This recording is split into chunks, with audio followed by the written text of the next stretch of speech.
بسم اللہ الرحمن الرحیم۔ السلام علیکم۔ پروگرام علم و حکمت میں خوش آمدید۔ میں ہوں محمد حسن الیاس۔ ناظرین کرام، علماء کرام کی کیا اقسام ہوتی ہیں؟ ہمارے یہاں جو لوگ دین کا کام کرتے ہیں ان کی کیا کیٹیگریز ہیں؟ ان میں بعض لوگ واعظین ہیں، بعض معلمین ہیں، بعض محققین ہیں، اور بعض لوگ ہوتے ہیں جو مجتہدین ہیں۔ خرابی یہاں سے پیدا ہوتی ہے کہ آدمی اپنی صلاحیت اور اپنے آپ کو پہچانے بغیر اس میدان میں قدم رکھ دیتا ہے جس کے لیے اللہ نے اس کو پیدا نہیں کیا ہوتا۔ ہم سب نے اجمالی طور پہ بتایا تھا کہ علماء کرام کن کن نوعیتوں کے ہوتے ہیں اور ان کو کیا کیا کام کرنا چاہیے۔ اسی سلسلے گفتگو آگے بڑھاتے ہیں۔ صاحب کما سے تشریف فرمائیں جناب جاوید احمد غامدی صاحب۔ السلام علیکم غامدی صاحب۔ وعلیکم السلام۔ ہم سے بہت شکریہ آپ کے وقت کا۔ ہم سب ایک خاکہ تو سامنے آ گیا کہ جس وقت اب ہم دیکھیں گے کہ کوئی دین کا عالم گفتگو کر رہا ہے تو سب سے پہلے اپنے ذہن کو بھی یہ باور کروائیں گے کہ یہ کس کیٹیگری کا ہے، اور جو بات کرنے والا ہے اس کو بھی پہچاننا چاہیے کہ وہ کس کیٹیگری میں کھڑے ہو کر گفتگو کر رہا ہے، اس کے موضوعات کیا ہیں اور اس نے کیا منہج، کیا طریقہ، کیا پروٹوکول اختیار کرنا ہے۔ سوالات کا آغاز کرتے ہیں۔ ہم سب آپ نے سب سے پہلے بتایا تھا کہ واعظین حضرات جو ہوتے ہیں وہ بھی معاشرے کی ایک ضرورت ہیں اور ان کا بھی ایک رول، ایک مقام ہے، ایک اثر ہے، لیکن انہوں نے جن موضوعات کا انتخاب کرنا ہے وہ ہونے چاہیے جو مسلمات پر مبنی ہوں، جو سب کے یہاں یونیورسل ہوں، جن میں بنیادی طور پہ توحید ہے، شرک ہے، فکر معاد اور آخرت کی چیزیں، نیکی بھلائی کی باتیں۔ اس کے برخلاف ہم سب جو واعظین ہمیں نظر آتے ہیں سوسائٹی میں، وہ تو جو بھی مسلک ہے، چاہے وہ شیعہ ہیں، سنی ہیں، وہابی ہیں یا کوئی اور مسلک ہے، اس کا جو نیریٹو ہے اس کو عوامی سطح پہ اجاگر کرنے کے لیے لوگوں میں گفتگو کرتے ہیں۔ تو ہمارے ہاں تو جو فرقے ہیں وہ واعظین کو اپنا اسپوکس پرسن سمجھ کر عوام میں متعارف کراتے ہیں۔ تو اگر آپ والے آئیڈیا کو اپنایا جائے تو وہ جو مسلک اور فرقوں کی عوامی شناخت ہے وہ مسئلہ پر کیسے حل ہوگا؟ یہ عوامی شناخت تو خود اس امت کی بدقسمتی ہے۔ میں تو بار بار یہ عرض کرتا ہوں کہ اللہ تعالیٰ نے اپنے پیغمبروں کی وساطت سے جو امت بنائی ہے وہ امت مسلمہ ہے۔ سیدنا ابراہیم سے پہلے تو ہم جانتے ہیں کہ وہ بن ہی نہیں سکی۔ اتنے پیغمبر آئے ہیں، ان میں سے منتخب پیغمبروں کا ذکر قرآن میں ہوا ہے۔ ایک ایک کو دیکھیے، ان پر ایمان لانے والے کہیں 2، کہیں 4، کہیں 1 کشتی کے مسافر۔ سیدنا یونس کا ایک استثناء ہے کہ ان کی قوم ان پر ایمان لے آئی۔ بہت کم لوگ ایسے تھے جن کی دعوت کو غیر معمولی فروغ حاصل ہوا، یا ان کی قوم نے ان کی بات سن لی یا وہ بات ماننے کے لیے تیار ہو گئے۔ زیادہ تر لوگ 2، 4، 5 ایک طائفے کی صورت میں رہے اور رخصت ہو گئے۔ تو اللہ نے پھر جو سیدنا ابراہیم کے بعد امت بنائی، اور وہ امت بنی، یعنی سیدنا ابراہیم کی اولاد میں پے در پے پیغمبر ہوئے، نبوت کی ایک روایت ان کی اولاد میں قائم کی گئی، یہاں تک کہ وہ روایت ان کے آبا کی روایت بن گئی۔ یہ دیکھا ہوگا آپ نے کہ بنی اسرائیل کے پیغمبر بالعموم جب دعوت کا ذکر کرتے ہیں تو یہ کہتے ہیں کہ میں اس دین پر ایمان لایا ہوں جو میرے آبا کا دین ہے۔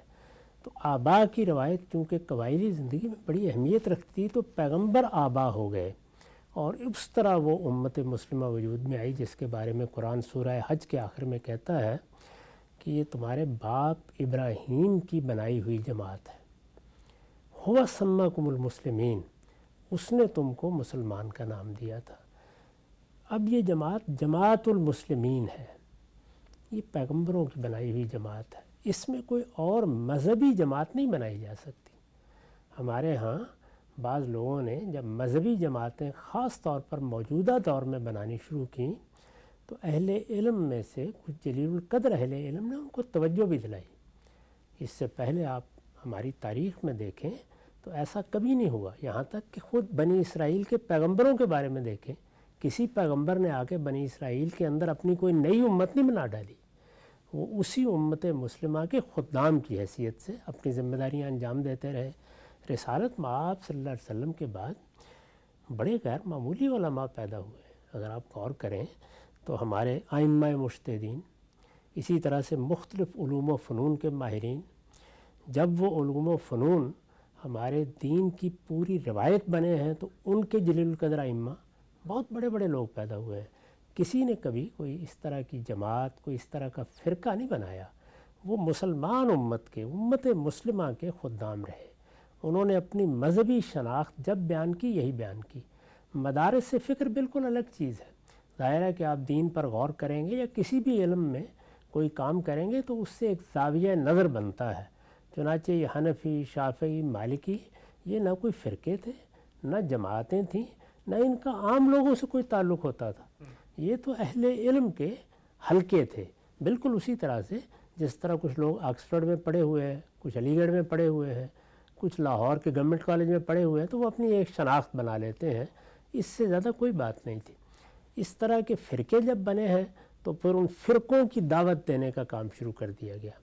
اصلاً تو دعوت جب بھی دی جائے گی تو اللہ کے پیغمبروں کی دعوت دی جائے گی. اللہ کے پیغمبروں کی دعوت کے لیے دو چیزیں طے کر دی گئی ہیں.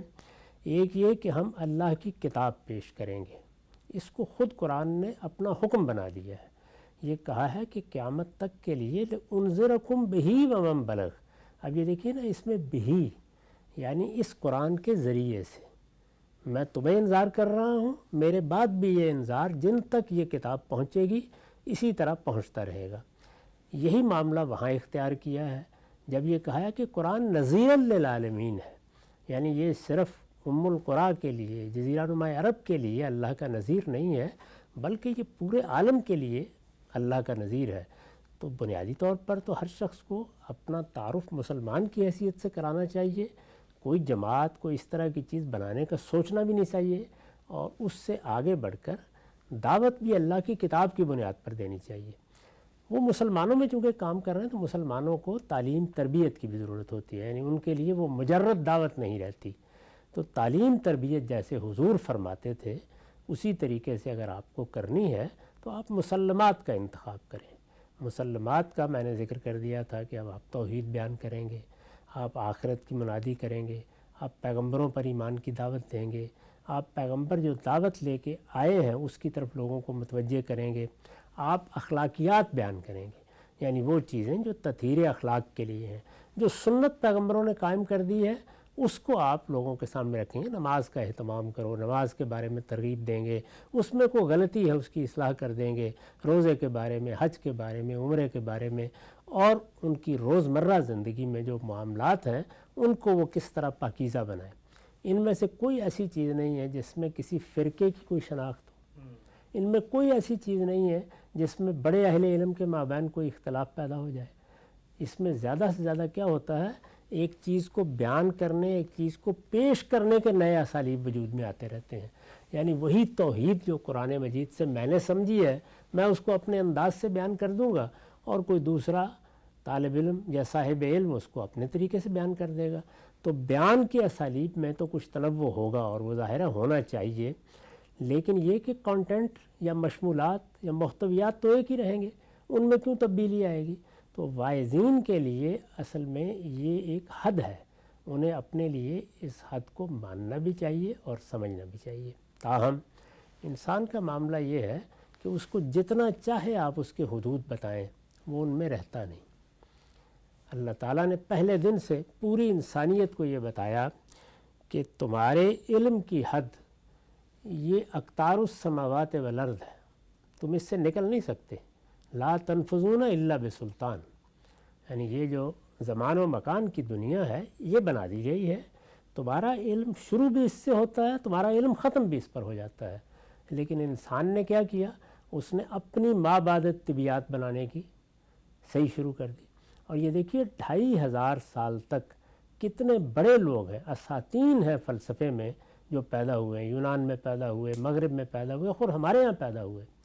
اتنی کوشش کے باوجود اس باب میں کسی ایک چیز کو بھی متفق علیہ طور پر پیش کرنا ممکن نہیں ہو سکا.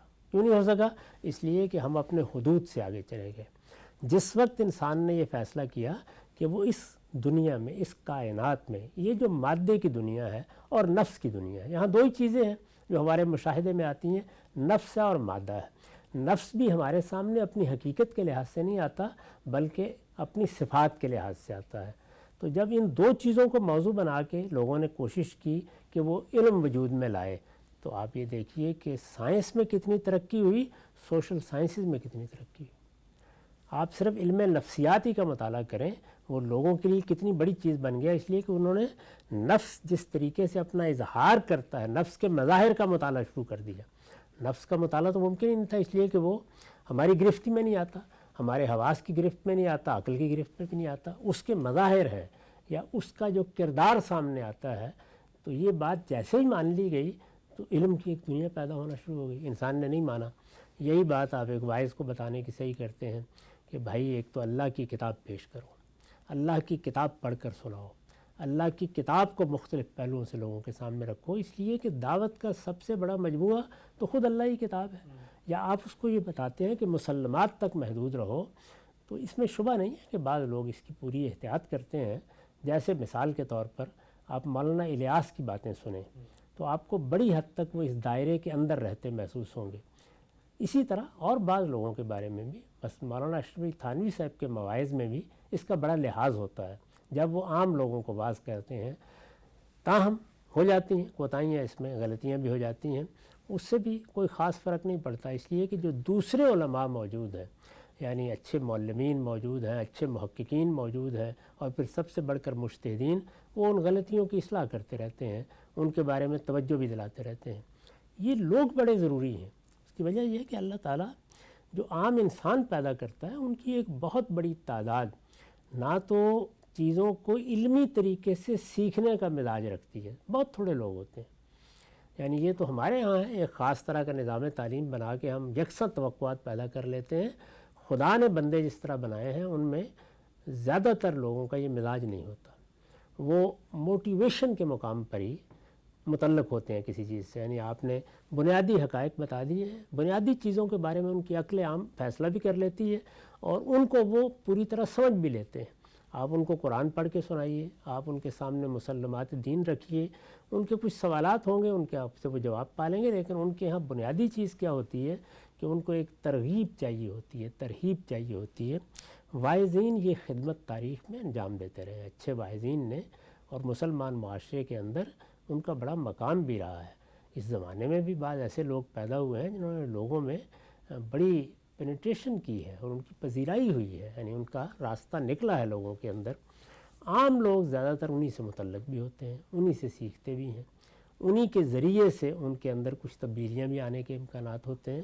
تو اس لیے یہ کوئی تحقیر کی یا تصغیر کی بات نہیں ہے کہ وہ واعظین ہیں، یہ اپنی جگہ ایک پورا شعبہ ہے، اس کے البتہ حدود ہیں، اور ان حدود کا اگر لحاظ نہ رکھا جائے، یہ حدود کا لحاظ دونوں طرف سے ہونا چاہیے۔ خود واعظ اس بات کا خیال رکھے کہ اس کے حدود کیا ہیں، اور سننے والے یہ خیال رکھیں کہ مسلمات کی بات کے بعد اگر وہ اپنے حدود سے تجاوز کرتا ہے تو وہ پھر اس بات کو ضرور دوسرے اہل علم سے سمجھے۔ وہ چند ہی باتیں ہوتی ہیں، زیادہ نہیں ہوتی، یعنی چند چیزوں کے بارے میں بعض اوقات کسی شخص کو ابرام ہو جاتا ہے کہ اس نے شاید ان باتوں کو زیادہ اچھے طریقے سے سمجھ لیا ہے، وہ باتیں معلوم ہو جائیں گی۔ یعنی جب مسلمات کے دائرے میں قرآن سنانے میں یا دین کی بنیادی باتیں بتانے میں کوئی آدمی آپ کو جھنجھوڑتا ہے، بیدار کرتا ہے، بڑی خدمت انجام دے رہا ہے، اس سے آگے بڑھ کر وہ خالص علمی فنی چیزوں کے بارے میں کوئی بات کرنا شروع کر دیتا ہے، کوئی ایسی بدعت ایجاد کر کے کھڑا ہو جاتا ہے اور اس کے حق میں تقریریں شروع کر دیتا ہے، کوئی دین ایمان کے بڑے مسئلے کے اندر کوئی نئی ندرت پیدا کرنے کا شوق پیدا ہو جاتا ہے بعض لوگوں کو۔ تو ایسے موقعوں کے اوپر جہاں ان کو نصیحت کرنی چاہیے، وہاں عام لوگوں کو بھی یہ بتانا چاہیے کہ جیسے ہی وہ یہ محسوس کریں کہ یہ اس دائرے سے باہر کی بات ہے، تو پھر دوسرے محققین، دوسرے علماء، اچھے معلمین سے اس مسئلے کو سمجھیں۔ ایسے معاملات 10-15 سے زیادہ نہیں ہوتے، اس میں ہر آدمی کو محتاط رہنا چاہیے کہ جس سطح کی بات وہ سن رہا ہے وہ اس کے لیے مفید ہے، یعنی وہ اس کے دل پر اثر کرتی ہے، اس کو دین سے متعلق کرتی ہے، اس کی اصلاح کا ذریعہ بنتی ہے، لیکن ایسا نہ ہو کہ وہ اپنے علم میں کسی بڑی غلطی کا مرتکب ہو جائے۔ اور پھر چونکہ اس سطح پر باتیں کی بھی ایسے جاتی ہیں کہ وہ انسان کے لیے ایک جذباتی مسئلہ بن جاتی ہیں، تو علم اصل میں جذبات کی چیز نہیں ہے۔ اسے چاہیے کہ اس موقع کے اوپر علماء کی طرف رجوع کر لیں، یعنی وہ علماء جو اس سے اوپر کا کام کرنے کے لیے خدا نے پیدا کیے ہوتے ہیں۔ تو بالکل واضح ہو گیا غم صاحب، واعظین کو اپنے وعظ کے حدود اربع کیا متعین کرنے چاہیے، کانٹینٹ کیا ہونا چاہیے، پیشکش کیسی ہونی چاہیے، سب چیزیں زیر بحث آئیں۔ اچھا غم صاحب، عام طور پر جو ایک تصور بنتا ہے جب آپ کسی واعظ کو سنتے ہیں تو ہوتا یہ ہے کہ واعظ کرنے کا جو محرک ہے اس کا یہ ہوتا ہے کہ لوگوں میں جذبہ اجاگر کیا جائے۔ اسی لیے ہم نے دیکھا کہ واعظین بڑے جذباتی ہوتے ہیں، ان کا لب و لہجہ بھی ایک جذباتی انداز کا ہوتا ہے، بعض رونے دھونے کے انداز میں چلے جاتے ہیں، بعض جوشیلی خطابت میں چلے جاتے ہیں۔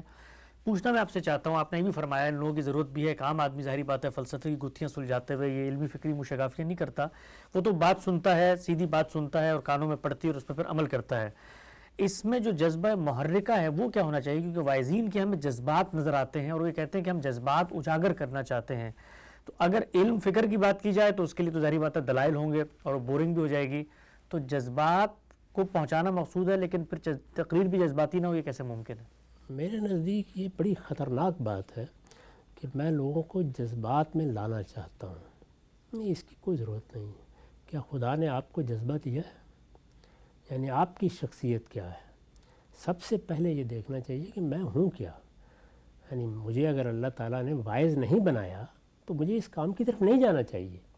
وائز کے اندر ایک طبعی رقت ہوتی ہے، وہ اپنی بات کہتا ہے تو جذبے اور ترغیب ہی کے اسلوب میں کہتا ہے، یہ اس کا نیچرل اسلوب ہے، یہ خدا نے اس کو دیا ہوتا ہے، اسے اس کے لیے کسی تکلف کی ضرورت نہیں ہوتی۔ وہ بات کرے گا تو بعض اوقات وہ کوئی بہت زیادہ علمی فکری مقدمات نہیں قائم کرے گا، بعض اوقات اس کے ہاں بہت منطقی ربط بھی نہیں ہوگا باتوں میں، یعنی بہت سے منطقی مغالطوں کا مجموعہ ہو جائے گی بات، ایسا بھی ہوتا ہے بعض اوقات، میں نے بہت اچھے واعظوں کو سنا ہے، ان کے ہاں بھی یہ چیز ہو جاتی ہے۔ وہ ان کی اپنی شخصیت کا ظہور ہونا چاہیے۔ دین کا معاملہ ایسا نہیں ہے کہ آپ اس میں کوئی خاص طرح کا پیرہن پہن لیں، خاص طرح کا چوغا پہن لیں، خاص طرح کا عبایا پہن لیں اور اس سے اپنی شخصیت لوگوں کے سامنے رکھیں۔ نہیں، ہمارے دین نے بھی ہمیں یہ سکھایا ہے، اور اللہ تعالیٰ نے انسان کو جو ایک سال فطرت دی ہے وہ بھی اسی بات کا تقاضا کرتی ہے کہ آپ جو کچھ ہیں اس کا ظہور ہونا چاہیے۔ ایک شخص کو اگر اللہ تعالیٰ نے جذبہ عطا فرمایا ہے، اس کے اندر جذبہ فراما ہے، تو اس کا ظہور ہو جائے گا، اور جذبہ عمل کے لیے بڑی قیمتی چیز ہے۔ یعنی جس وقت آپ نے بنیادی مقدمات کو سمجھ لیا تو اب اس کے بعد جذبہ ہی چاہیے، حوصلہ، جذبہ، ہمت، یہی چیزیں چاہیے ہوتی ہیں۔ تو ایک واعظ کیا کرتا ہے؟ وہ حوصلہ بڑھاتا ہے، ہمت پیدا کرتا ہے، جذبے کو بیدار کرتا ہے، اس لیے کہ خود اس کے اپنے اندر یہ چیز موجود ہوتی ہے۔ تو جب وہ اس کا اظہار کرتا ہے تو از دل خیزت بر دل ریزت، دل سے بات اٹھتی ہے، وہ دلوں میں اپنی جگہ بھی بنا لیتی ہے۔ تو واعظین کو دیکھنا چاہیے، اگر کسی آدمی کو یہ معلوم ہو کہ اس کو اللہ تعالیٰ نے ایسا مزاج ہی نہیں عطا فرمایا، بہت سے لوگ ہیں جن کے ہاں رقت اس طرح سے نہیں ہوتی، طبیعت کے اندر وہ نرمی نہیں ہوتی جو ایک واعظ کے اندر ہونی چاہیے۔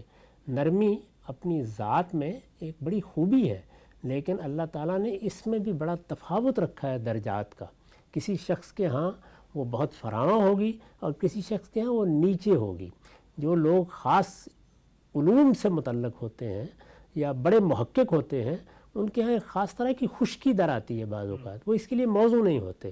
تو اس لیے جس کو اللہ تعالیٰ نے یہ سوز و گداز دیا ہے، جس کی طبیعت میں، جیسے کہ قرآن مجید نے سیدنا یحییٰ کے بارے میں کہا ہے کہ حنانا، یعنی اس کے اندر ایک خاص طرح کا ذوق و شوق اور ایک خاص نوعیت کا سوز و گداز تھا۔ یہ سوز و گداز، یہ ذوق و شوق ہے جس کا اصل میں ظہور ہونا چاہیے۔ یہ ظہور جس طرح کی شاعری میں ہوتا ہے، جس طرح ادب میں ہوتا ہے، تو عام طور پر واعظین حضرات شعراء بھی رہے ہیں، اور واعظین حضرات اچھی شاعری کو بھی لوگوں تک بات پہنچانے کا ذریعہ بناتے رہے ہیں۔ یہ چیز ان کے ہاں آپ سے آپ انتخاب میں آ جاتی ہے۔ تو اس لیے سب سے بڑھ کر توجہ اس طرف دینی چاہیے کہ میں اللہ کے دین کی بات بتانے کے لیے جا رہا ہوں، میں کسی پروفیشن کا آدمی نہیں ہوں۔ اگر میں اللہ کی دین بتانے جا رہا ہوں تو مجھے اپنا جائزہ لے کے دیکھنا چاہیے کہ مجھے خدا نے بنایا کیا ہے۔ میرے باطن کا ظہور ہونا چاہیے۔ میرا باطن جو ہے وہ اگر مخلص نہیں ہے، میں اپنے پورے وجود کے ساتھ اس بات کو نہیں کہہ رہا ہوں، تو پھر وہ دین کی بات ہو نہیں سکتی، وہ حلق سے اوپر سے نکلے گی اور وہ دلوں کے اندر کوئی تاثیر بھی پیدا نہیں کرے گی۔ تو آدمی کے اندر بھی وہ چیز ہونی چاہیے، اور اس کو صلاحیت بھی اللہ نے اسی کے لحاظ سے اگر دی ہے تو پھر اس کے بعد بیٹھ کے کوئی منصوبہ بنانے کی ضرورت نہیں ہے۔ وہ جیسے اس میدان کا انتخاب کرے گا، آپ سے آپ اس کا ظہور ہونا شروع ہو جائے گا۔ یہ آپ نے پڑھا ہوگا، بڑا مشہور واقعہ ہے، مولانا سید سلیمان ندوی نے لکھا ہے کہ مجھے ایک مرتبہ مولانا الیاس ایک اسٹیشن پر مل گئے۔ میں اس سے پہلے ان سے بالمشافہ کبھی نہیں ملا تھا، میں نے ان کو دیکھا بھی نہیں تھا، سنا تھا ان کے بارے میں۔ وہ ایک بڑے داعی تھے اور لوگوں کو چاہتے تھے کہ وہ تبدیل ہوں۔ تو وہ میرے پاس بھی آ گئے. اب ظاہر ہے مولانا سید سلیمان ندوی بڑے محقق علماء میں سے ہیں, کہتے ہیں کہ میرے پاس بھی آ گئے, انہوں نے بات کرنا شروع کی مجھ سے. تو صورتحال یہ تھی کہ بات میں کوئی بہت منطقی ربط نہیں تھا, اس کے کوئی مقدمات استوار نہیں تھے. میں علمی تجزیہ کروں تو میری سمجھ میں بھی نہیں آئے گی ان کی بات, لیکن اس میں درد, اس میں سوز, اس میں محبت, اس میں بات کہنے کا ایسا انداز تھا کہ وہ بھی رو رہے تھے, میں بھی رو رہا تھا. تو اس وجہ سے یہ دل کی بات ہے, اگر کرنی آتی ہو کسی واعظ کو اور اللہ نے اس کو اس کا سلیقہ دیا ہو تو پھر وہ کرے گا یہ بات. جب وہ کرے گا تو اس کا اپنا وجود ظاہر ہو جائے گا. اس کی بہت اچھی آپ کو بعض تصویریں ملیں گی ہمارے بر صغیر کے جلیل القدر عالم مولانا وحید الدین خان صاحب کی گفتگو میں. جی یعنی وہ جب گفتگو کر رہے ہوتے تھے تو بارہا آپ نے دیکھا وہ خود بھی آپ دیدہ ہوتے تھے, خود بھی رو رہے ہوتے تھے. یہ چیز ان کے ہاں کوئی باہر سے نہیں آتی تھی, وہ اس کے لیے کوئی تکلف نہیں کرتے تھے. ان کو اللہ تعالیٰ نے شخصیت ہی ایسی دی تھی تو وہ سوز و گداز ان کے الفاظ سے نمایاں ہونا شروع ہو جاتا تھا. ان کی تحریر بڑی بے مثال ہوتی ہے. انہوں نے خود ایک اسلوب ایجاد کیا. گفتگو کے اندر وہ چیز نہیں ہوتی تھی, یعنی آپ اس کو علمی لحاظ سے اس طرح کی گفتگو میں نہیں رکھ سکتے, لیکن اس کا سوز گداز, اس میں جو اصل مفہوم کا ربط ہے, اس میں جو بات کی قوت ہے, اس میں جو تمثیل کا انداز ہے, اور اس میں خود جو آدمی کا باطن گویا ایک پیرہن پہن کے باہر آ گیا ہے, وہ بہت مؤثر ہو جاتا تھا. اور ان کی مجلس میں بیٹھ کر آدمی بڑی زندگی محسوس کرتا تھا. تو بالکل واضح ہو گیا. اچھا ہم صاحب, ایک اور بڑی مشکل جو وائزین کو پیش آتی ہے وہ یہ ہے کہ جو کانٹینٹ وہ پیش کر رہے ہیں اگر اس کو محدود کر دیں قرآن و سنت تک تو وہ جو دلچسپی ہے قارئین کی وہ پیدا نہیں ہوتی. ظاہری بات ہے قرآن مجید کے مقدمات پس منظر کے سے متعلق ہوتے ہیں, اس کے اندر ایک بڑا ہی گہرا فکری پہلو بھی ہے. تو وہ یہ کہتے ہیں کہ یہ جو روایات ہمارے یہاں ذخیرہ احادیث میں ملتی ہیں یا قصے کہانیاں اسرائیلیات میں ملتے ہیں, ان کے اندر سبق آموز بڑی باتیں ہوتی ہیں. لہٰذا اس چکر میں نہیں جانا چاہیے کہ یہ روایت سندن صحیح تھی یا حسن درجے کی تھی یا اس کے راوی کیسے تھے. اگر اپنے موضوع, اپنے مدعا اور اپنے امپیکٹ کے لحاظ سے روایت کام کر رہی ہے تو ہمارا مقصد تو لوگوں کو دین کی طرف لے کے آنا ہے, نہ کہ کسی خاص روایت کے اوپر ان کو کھڑا کرنا ہے. تو ضعیف روایات اور قصے کہانی ہم نے دیکھا ہے, جنت کی تصویر کشی ہوگی تو حوروں کی باتیں آ جائیں گی. تو اس میں مشکل کا مجھے حل بتائیے گا کہ مشکل تو ہے کہ آپ قرآن کی آیت سنائیں تو لوگ اس طرح نہیں سنیں گے, لیکن اگر آپ کوئی حور کا قصہ سنائیں تو بڑی دلچسپی سنیں گے. دیکھیے بات یہ ہے کہ ہمیں قرآن ہی سنانا ہے. لوگوں کو کیا چیز دلچسپی سے سننی ہے اور کیا نہیں سننی ہے, اس کا فیصلہ ہمیں لوگوں کو دیکھ کر نہیں کرنا. میں نے تو اس لیے عرض کیا کہ آپ کو اس کے لیے کوئی خاص لائے عمل اختیار کرنے کی ضرورت نہیں ہے, آپ کو اپنا جائزہ لینا ہے. اگر آپ کو قرآن کے ساتھ محبت ہے تو آپ حیران کن طریقے سے دیکھیں گے کہ اللہ کی کتاب آپ پڑھ رہے ہوں گے, لوگ اس کا مطلب بھی نہیں سمجھ رہے ہوں گے اور وہ ان کے دلوں میں ترازو ہوگی. ہمارے ہاں عطاء اللہ شاہ صاحب بخاری کے بارے میں بیان کیا جاتا ہے کہ وہ قرآن پڑھتے تھے تو معلوم ہوتا تھا کہ پورا مجمع ان کی گرفت میں آ گیا ہے, قرآن ہی پڑھ رہے ہوتے تھے. یعنی قرآن جب پڑھا جاتا ہے یا قرآن جب سنایا جاتا ہے, اور میں نے اس سے پچھلی نشست میں بھی عرض کیا تھا, خود میں نے ایک صاحب علم کو دیکھا کہ وہ قرآن سے ساری بات کرتے تھے, قرآن مجید ہی ان کی دعوت کا موضوع ہوتا تھا, لیکن لوگ اس طرح سنتے تھے کہ آپ اندازہ ہی نہیں کر سکتے. تو یہ اصل میں قرآن مجید کے معاملے میں ایک تصغیر کا انداز ہے. لوگوں کو یہ کبھی اندازہ نہیں ہو سکا کہ کس درجے کی کتاب ہے, اس کے اندر کیا روح ہے اس کی. تو آپ بغیر سمجھے بھی اگر لوگ اس کو پڑھیں تو اس کے افکار خیالات سے قطع نظر اس کے اندر جو اللہ تعالیٰ نے تاثیر رکھتی ہے وہ دلوں کے اندر اترتی چلی جاتی ہے. تو اس لیے یہ بات صحیح نہیں ہے. باقی رہ گئی یہ بات کہ آپ کوئی موضوع روایت بیان کر دیں, آپ ایک جھوٹی بات بیان کر دیں, آپ ایک بالکل بے معنی قصہ بیان کر دیں اور پھر بیان کریں تو کس کی طرف نسبت دیکھ کریں گے؟ رسول اللہ کی طرف. یہ معلوم ہے کہ وہ کتنی سنگین بات ہے. یعنی آپ نے یہ فرمایا ہے کہ وہ آدمی اپنا ٹھکانہ جہنم میں بنا لے جو میری طرف کسی غلط بات کی نسبت کرے. تو میں نے اسی لیے یہ عرض کیا تھا کہ تمثیل کے اسلوب میں کوئی واقعہ آپ نے سنا دیا, جس طرح کے سادی سناتے ہیں, جیسے کہ شیخ اتار سناتے ہیں, جس طرح کے مثال کے طور پر رومی سناتے ہیں, جس میں یہ واضح ہوتا ہے مخاطب کے اوپر کہ یہ تمثیل ہے, اس کے ذریعے سے مجھے بات بتانا مقصود ہے. لیکن اللہ کے پیغمبر کی طرف کوئی جھوٹی بات, کوئی گھڑی ہوئی بات, پھر یہ کہ یہ دیکھنا چاہیے آپ اس میں بات کیا بیان کر رہے ہیں. جو بات آپ بیان کر رہے ہیں اگر وہ آخرت کی ترغیب ہے تو چلے ہو گئی, اگر اس میں توحید ہے تو ہو گئی, اس میں اگر دین سے متعلق کوئی ایسی چیزیں بیان کی گئی ہیں فلاں عمل کا یہ اجر مل جائے گا, حوروں کے بارے میں یا اسی طرح جنت کی چیزوں کے بارے میں قرآن مجید نے جو تصویریں کھینچ دی ہیں اس کے علاوہ کوئی تصویریں ہوں گی تو صریح جھوٹ ہوگا، وہ تو اللہ پر جھوٹ باندھنے کے مترادف ہے۔ تو اس لیے اس راستے پر کبھی نہیں جانا چاہیے۔ اللہ کی کتاب سنائیے، اسی کو پڑھیے، لوگوں کے اندر اسی کا ذوق پیدا کیجیے، قرآن مجید کا ترجمہ پڑھ کے سنائیے، قرآن مجید کو لوگوں کے سامنے اس طرح بیان کریں کہ جس سے اس کے جو مضامین ہیں وہ لوگوں کے دلوں میں اترے، اور اس کے بعد اگر کوئی آپ نے واقعہ بیان کرنا ہے، کوئی روایت بیان کرنی ہے، تو پھر آپ کو پورا اطمینان ہونا چاہیے کہ یہ روایت علمی لحاظ سے اس قابل ہے کہ یہ حضور کی نسبت سے پیش کی جا سکے یا صحابہ کی نسبت سے پیش کی جا سکے۔ تو بالکل واضح ہو گیا۔ اچھا ہم سب ایک محرومی کا جو احساس ہوتا ہے واعظین حضرات کو، وہ یہ کہ اگر ہم نے قرآن مجید ہی پڑھ کے سنانا ہے تو لوگ ہمیں کیوں سنیں گے، لوگ تو قرآن مجید جا کے پڑھ لیں گے خود ہی۔ لیکن ہم یہ دیکھتے ہیں کہ ہر صاحب علم ہو، ہر واعظ ہو، اس کا اپنا ایک ورلڈ ویو ہوتا ہے، اس کا ایک اپنا ایجوکیشنل بیک گراؤنڈ ہوتا ہے، اس کا اپنا ذوق ہوتا ہے۔ بعض لوگ شاعری سے شغف رکھتے ہیں، بعض لوگوں کو ادب اور لطافت سے دلچسپی ہوتی ہے، بعض لوگ تاریخ کو دیکھنا چاہتے ہیں۔ میں ایک مثال بطور خاص پیش کر کے چاہوں گا کہ آپ کا تبصرہ سامنے آئے، اگرچہ ان کا ذکر معلمین کی فہرست میں بھی آئے گا۔ ڈاکٹر اسرار احمد صاحب قرآن مجید کے بے مثل دائی، اور ہم نے دیکھا کہ صرف یہ نہیں کہ ایک نچلے طبقے کے یا نچلے درجے کے یا گاؤں دیہات کے لوگوں کو، بلکہ عام پڑھے لکھے لوگوں کو بھی انہوں نے قرآن مجید کی دعوت واعظ کے انداز میں پہنچائی۔ لیکن ہم یہ دیکھتے تھے کہ ان کا واعظ اتنا اسٹرانگ ہوتا تھا کہ اس میں قرآن کی آیت بھی ہے، اس میں کوئی اقبال کے 2 اشعار بھی ہیں، اس میں کوئی انگریزی کے 3 جملے بھی ہیں، وہ مل کر ہوتا محور و مرکز قرآن ہی تھا، لیکن وہ دائی اس کے اندر ایک ایسی نظرت پیدا کر لیتا تھا کہ وہ اتنا اثر انگیز اور سحر انگیز ہوتا تھا کہ آپ سنتے ہی چلے جاتے تھے ان کو۔ ان کی میں نے بھی مثال دی تھی، میں نے عرض کیا تھا کہ اس میں کوئی شبہ نہیں، لیکن وہ ایک بڑے معلم تھے بنیادی طور پر۔ یعنی ان کی اس طرح کی جو تقریریں تھیں جو رجوع الی القرآن کے لیے وہ کرتے تھے، بڑی مؤثر تقریریں ہوتی تھیں، اور انہوں نے قرآن مجید کے بارے میں لوگوں کے اندر بڑی غیر معمولی محبت پیدا کی۔ ہمارے ایک بڑے اخبار نویس ہیں مجیب الرحمان صاحب شامی، انہوں نے ایک مرتبہ ان کو داد دیتے ہوئے یہ کہا تھا کہ وہ تو قرآن کے قوال ہیں، ماشاءاللہ، یعنی قرآن مجید ہی سنانا ہے، قرآن ہی پڑھنا ہے، قرآن کی طرف لوگوں کو بلانا ہے۔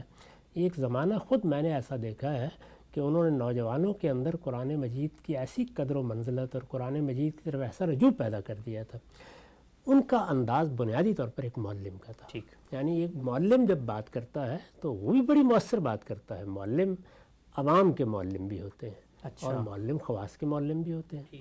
وہ معلمین جو مثال کے طور پر ہمارے مدارس میں یا ہماری درسگاہوں میں، دانشگاہوں میں پڑھاتے ہیں، وہ خواص کے معلم ہوتے ہیں، وہاں طالب علم ہونا چاہیے۔ وہ خواص کے بھی معلم تھے، اس میں کوئی شبہ نہیں کہ طالب علموں کو بھی وہ کوئی چیز سمجھانا چاہتے تھے تو بہت اچھے طریقے سے سمجھاتے تھے، اس کے مقدمات قائم کرتے تھے۔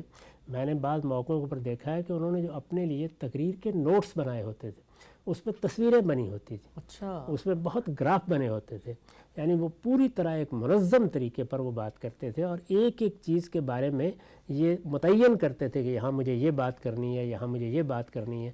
اب یہ دیکھیے نا کہ آدمی کے باطن میں اگر صفائی موجود ہے اور اس کو اللہ تعالیٰ نے صلاحیت بھی دی ہے اور ذوق بھی دیا ہے، تو اس کے نتیجے میں یہ چیزیں آپ سے آپ اکٹھے کیا، لیکن اس کے بعد جو چیزیں پیش کرتے تھے، غلطی کوتاہی ہر آدمی سے ہوتی ہے، اس میں اگر بنیادی کانٹینٹ آپ دیکھیں تعلیم کا تو اللہ کی کتاب ہے۔ اللہ کی کتاب کے بعد اگر کوئی چیز ہے تو مستند روایات ہے، یعنی یہ نہیں ہے کبھی کسی موقع پر کوتاہی ہو گئی، وہ ایک بالکل الگ چیز ہے، لیکن بالعموم اس کا جتنا بھی کانٹینٹ تھا ان کے اس واعظ کا یا ان کی گفتگو کا یا ان کی تعلیم کا، اس میں یہی چیزیں ہوتی تھیں۔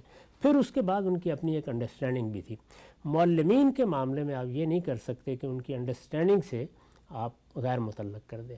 واعظین کے بارے میں تو میں یہ کہوں گا کہ ان کو کوشش کرنی چاہیے کہ وہ اپنا دائرہ لوگوں کے جذبے تک محدود رکھیں، یعنی ان کے اندر ایک روح پیدا کریں، ایک زندگی پیدا کریں، ایک حرارت پیدا کریں، یہ ان کے لیے زیادہ موضوع ہے۔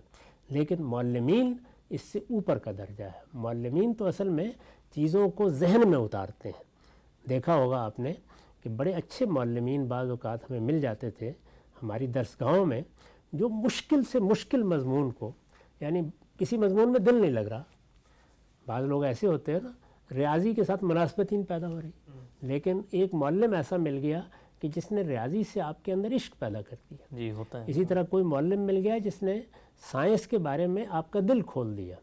مجھے خود اس کا تجربہ ہوا ہے کہ کسی علم کے ساتھ مناسبت نہیں ہے، لیکن کسی اچھے استاد نے اس علم کو اس طریقے سے پیش کیا یا اس طریقے سے پڑھایا کہ اس علم کے سوا کسی اور چیز کی طرف دلچسپی لینا مشکل ہو گیا.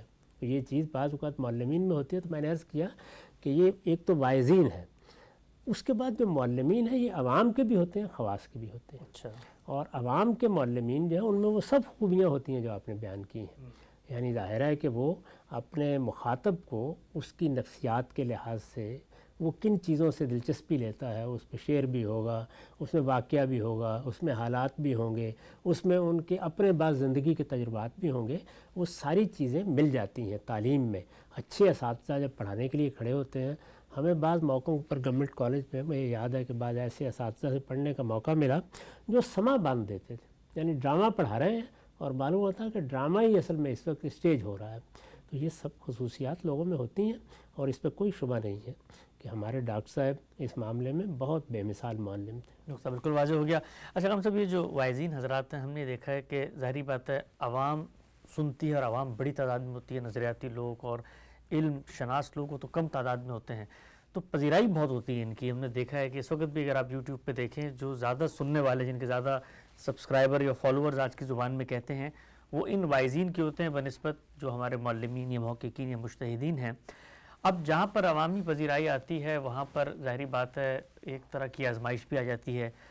تو جب آپ عوام کی نظر میں آ جاتے ہیں تو وہ ہر ایک چیز کی اسکروٹنی کر رہے ہوتا ہے. اب ہم نے دیکھا ہے کہ کوئی واعظ جو ہے وہ اگر واعظ میں بیٹھ کے دنیا کی بیزاری لوگوں کو بتا رہا ہو اور کہے کہ بھئی یہ مچھر کا گھر ہے اور یہ دھوکے کا گھر ہے اور یہ مچھر کا پر ہے، اور وہ خود اگر کسی لینڈ کروزر میں جا رہا ہو تو ہم نے دیکھا فیس بک پر ٹرولنگ شروع ہو جاتی ہے بھئی یہ دنیا کو تو یہ کہتا ہے. اس کا کیا حل ہے کہ اب وہ واعظ نے بتانا بھی ہے کہ بھئی آخرت کی طرف جاؤ، یہ دنیا پرستی سے نکلو، لیکن وہ خود بھی ایک ظاہری بات ہے ایک شخصیت ہے، اس کو بھی گاڑی چاہیے، وہ بھی سفر کرے گا. تو لوگ پھر وہ جو واعظ وہ بتاتا ہے اس کو اسی میں پرکھنا شروع کر دیتے ہیں. یہ تو ہوگا، یعنی یہ تو ہوگا بھائی. وہ کہتے ہیں نا کہ اگر آپ نے اس دنیا میں زندگی بسر کرنی ہے تو اس میں پھر جو ہونا ہے وہ تو ہوگا ہی. لوگ ہیں، لوگوں نے چیزوں کو ایک خاص جگہ سے دیکھنا ہے. وہ یہ ممکن نہیں ہے کہ آپ کی زبان سے نکلنے والے الفاظ کو آپ کی زندگی سے متعلق کر کے نہ دیکھیں. ان کی بھی تربیت ہونی چاہیے اور واعظین کی بھی. واعظین بھی بعض اوقات جب جوش خطابت میں کوئی بات بیان کرنا چاہتے ہیں تو وہ ان حدود سے تجاوز کر جاتے ہیں جو حدود اللہ نے بیان کر دی ہیں. اللہ تعالیٰ نے قرآن مجید میں جس دعوت پر ہم کو کھڑا کیا ہے اس میں تو ایسی کوئی بات نہیں ہے کہ آپ کو کوئی فقیری اختیار کر لینی چاہیے یا آپ کو جنگل میں چلے جانا چاہیے یا آپ کو کسی اچھے گھر میں نہیں رہنا چاہیے. اس میں سے کون سی بات ہے جو قرآن میں کہی گئی ہے؟ اس میں لوگ بڑی غلط فہمی میں مبتلا ہوتے ہیں. اصل میں کچھ ایمرجنسی کے حالات ہوتے ہیں وہ بعض اوقات لوگوں کو پیش آ گئے ہیں. مثال کے طور پر بنی اسرائیل کے 2 پیغمبر ہیں، سیدنا یحییٰ اور سیدنا مسیح. دونوں نے گھر ہی نہیں بنایا، دونوں نے نکاح بھی نہیں کیا، ان کے یہاں کوئی اولاد بھی ہونے کا سوال نہیں تھا. انہوں نے غار میں قیام کر لیا ہے، جنگل میں رات سو گئے ہیں، گلیوں میں پھر کے اپنی دعوت پیش کر دی ہے. یہ کیوں کیا انہوں نے؟ اس کے بعد خاص وجوہ ہے. یہ کوئی عمومی قانون نہیں ہے اللہ تعالیٰ کا، کیونکہ انہی بنی اسرائیل میں سیدنا داؤد اور سیدنا سلیمان جیسے پیغمبر ہوئے ہیں. قرآن مجید ان کے گھروں کا، ان کے محلات کا نقشہ کھینچتا ہے.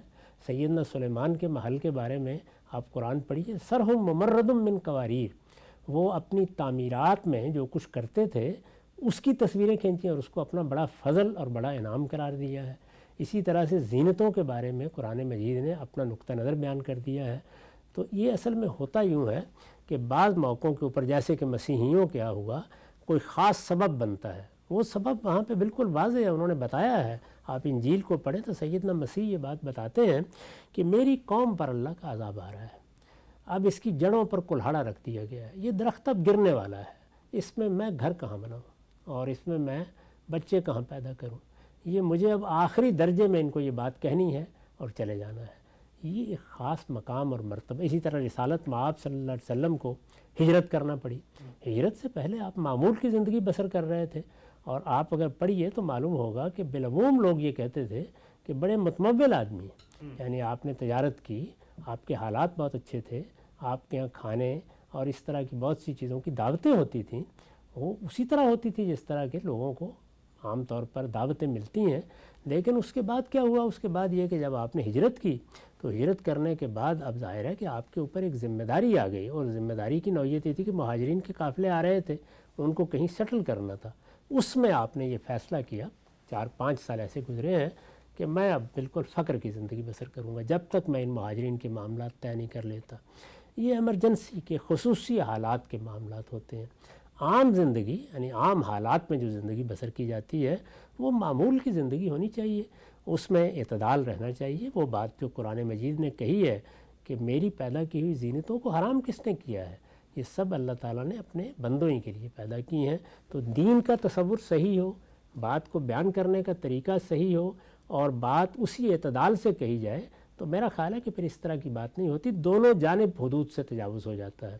یعنی بعض لوگوں کو جب اللہ تعالیٰ کچھ فراخی دیتا ہے تو وہ اس فراخی سے فائدہ اٹھانے میں بھی حدود سے تجاوز کر جاتے ہیں، اور جو لوگ ان کی بات سن رہے ہوتے ہیں ان کو جب بات سننے کو ملتی ہے تو ان کی کوشش یہ ہوتی ہے کہ گویا یہ تو فقر کی دعوت ہے جو ہمیں دی جا رہی ہے۔ یہ سارا عدم توازن ہے، اور بدقسمتی یہ ہے کہ انسان سے ہو جاتا ہے۔ اللہ کے پیغمبر ہی اس معاملے میں آخری درجے میں اعتدال پر قائم ہوتے ہیں۔